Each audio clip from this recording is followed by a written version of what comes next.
happen to be attending a Torre Campo charity event tonight.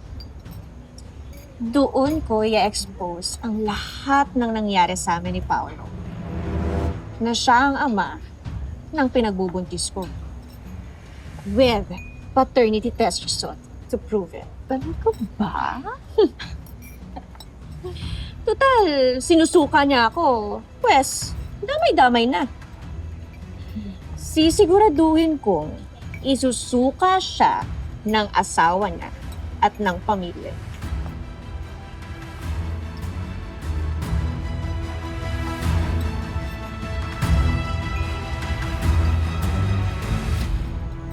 Maraming salamat po talaga, Ma'am Regina, sa lahat ng ito. At happy birthday na rin po sa inyo. Nako, kayo naman, ang tagal na natin ginagawa ito. Alam niyo naman, itong nakakapagpasaya sa birthday ko. Kaya maraming salamat sa inyo. Oh, mag-enjoy na kayo. Tapos magpapapakainin mo. Sige po, salamat po ulit. Okay. Hey! Hi! Ako, salamat naman sa pagpunta. Sa pag-ibig. Aba, syempre naman. Hindi kompleto pag wala ka. Thank you, thank you, thank you. Sige, please sit down, eat. I'll join you later, ha? Mark. Siguraduhin mo lang na hindi manggugulo ang kapatid mo, ha? Nasa kwarto po siya makasama ng mama ko. Enjoy!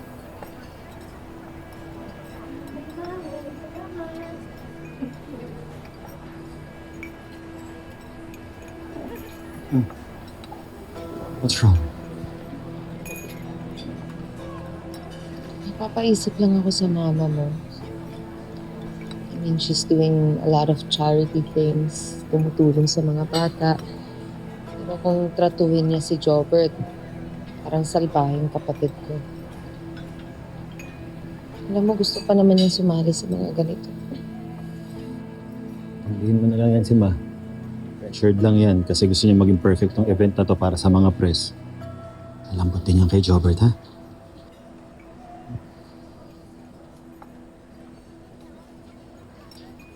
Hi, Marge! Hi, Paolo! Hi, Thea. Ano mo naman? Akala ko hindi na kayo dadating, Edward.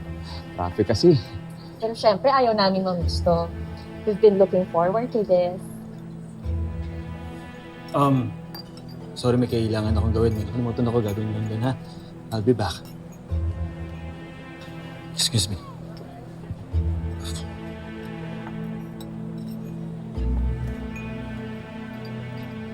Typical.